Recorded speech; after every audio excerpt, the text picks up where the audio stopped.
deeply. But in the end, I cared about mine more. The way I dated when I dated casually just had a way of hurting people. And yet, the most pain I caused was not when things didn't lead to a relationship, but the times when it did. Why? Because even when I thought I was ready, I was not. I was not ready for real commitment or for any kind of compromise, nor was I ready to make any kind of plan for the future. I still negatively framed relationships as a sacrifice, but I was ready to enjoy being in love.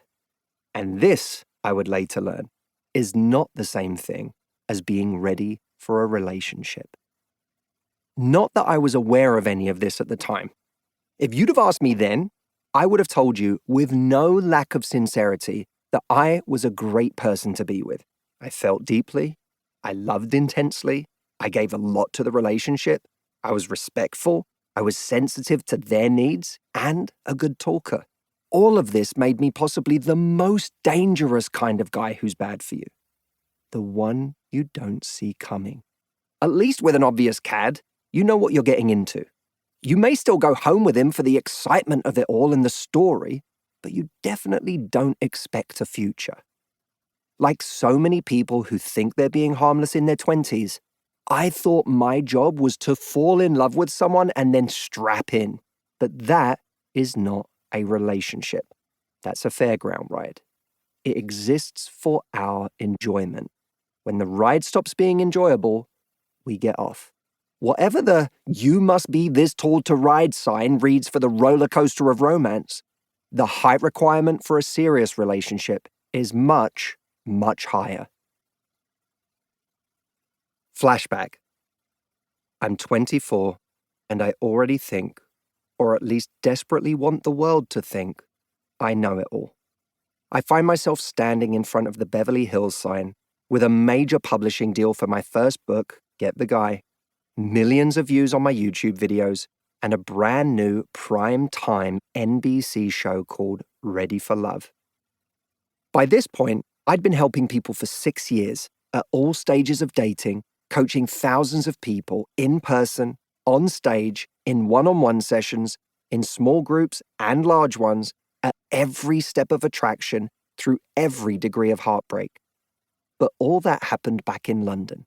And this was Los Angeles, my new home for the next 3 months of shooting. I was excited. I felt confident. I wanted to be part of it.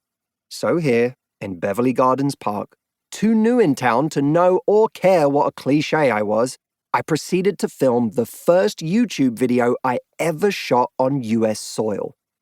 3 tips for getting over heartbreak. The whole time I was delivering my priceless tips, there was an older man standing off to the side. He wasn't interfering, but it was hard not to get self-conscious knowing I had an audience. It's a curious phenomenon. Feeling comfortable with the idea of putting up a video that would be seen by hundreds of thousands of people, if not millions, and simultaneously feeling shy that a single human being is watching me record it. For his part, he seemed amused by my guerrilla film shoot on a sunny day, and when we were packing up at the end of the session, this stranger came over and said to me, "You've never had your heart broken, have you?" He wasn't being confrontational, but there was an easily detectable tone. It was the kind of tone you hear from someone who's been around long enough to have been punched in the face by life, maybe a few times, maybe a lot, speaking to someone who just doesn't get it, or more accurately, hadn't gotten it yet. I felt patronized and pissed off. Who was this guy anyway? I didn't ask you to stand there and watch me, I thought. And now you're going to judge me? But as much as I didn't want to admit it to myself, he had struck a nerve. It's not that the tips I gave didn't make sense.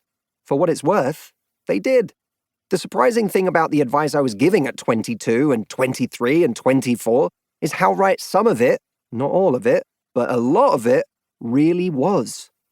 But on a deeper level, as my friend could see right away, the shoe didn't quite fit.